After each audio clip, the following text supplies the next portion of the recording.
Ni hao, salut à tous. Aujourd'hui, on va vous parler d'imprévus.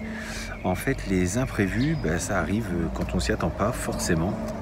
Et aujourd'hui, c'est un peu le cas puisque je me suis lancé sur une série avec les armes, donc l'épée en l'occurrence en ce moment. Donc c'était de faire une vidéo d'épée tous les jours pour que ça se suive. Et puis aujourd'hui, en fait, je dois recevoir des gens à la maison.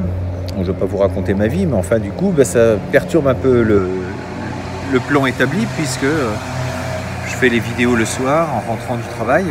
Et puis là, en fait, ça ne marche pas, ça ne va pas coller. Donc je ne vais pas pouvoir faire mes formes.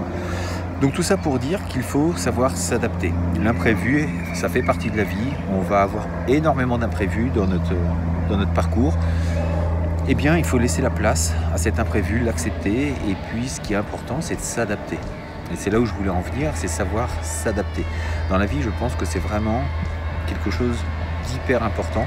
Et c'est ce qu'on nous apprend dans les arts martiaux. Quand vous vous êtes attaqué, quand vous allez subir une agression, vous ne savez pas ce qu'il va y avoir. On s'entraîne pour ça, d'avoir énormément de techniques différentes pour que le jour où il y a quelque chose à faire, en espérant que ce jour n'arrive jamais, eh bien, vous n'ayez pas de schéma établi, mais que les choses se passent de façon très fluide, sans avoir à y penser. C'est-à-dire que les gestes ressortent de façon innée, on pourrait dire, alors que c'est acquis, mais ceci dit, il y a des fois des gestes innés qui ressortent, un peu le côté reptilien qui revient, et il ne faut pas le mettre de côté, ce côté-là, cet aspect-là, il est plutôt important, au contraire, il faut même le laisser ressortir.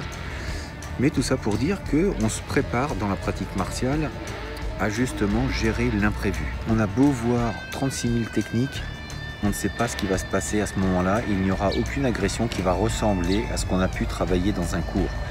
Donc pour ça, il ne faut pas se formater à se dire ça va obligatoirement se passer comme ça puisque je l'ai travaillé. Non, on travaille des choses qui vont peut-être ressembler à ce qui va se passer dehors. Mais en tout cas, il ne faut pas se fermer et accepter que ça ne se passe pas du tout de cette façon, et c'est surtout s'adapter à ce qui va arriver. Donc n'en ayez pas peur, au contraire, prenez les choses de côté positif et de se dire c'est comme ça, c'est la vie, j'accepte, quoi qu'il arrive, j'essaierai de trouver une solution.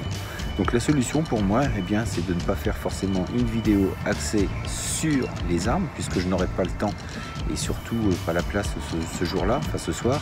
Et du coup, je fais une vidéo qui concerne justement cet aspect qui va m'empêcher de faire une vidéo. Et du coup, c'est pas grave, je la ferai demain.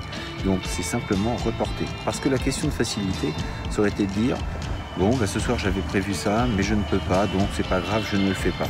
Non, je ne donne pas cette possibilité de ne pas faire les choses parce que c'est le meilleur moyen de le faire une fois, et puis pourquoi pas deux, pourquoi pas trois. Quand on s'est fixé un objectif, c'est de tout faire pour essayer d'y arriver, d'y parvenir, même si l'imprévu vient un petit peu mettre la pagaille dans le projet établi.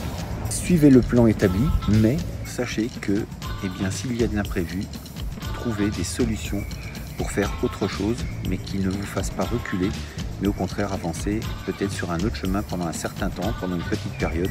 Mais de toute façon, ne perdez pas de vue votre objectif premier, parce que c'est le meilleur moyen d'arriver à vos rêves. On se dit à demain donc pour une prochaine vidéo. D'ici là, restez fort, restez beau et surtout restez bienveillant. Zaijian.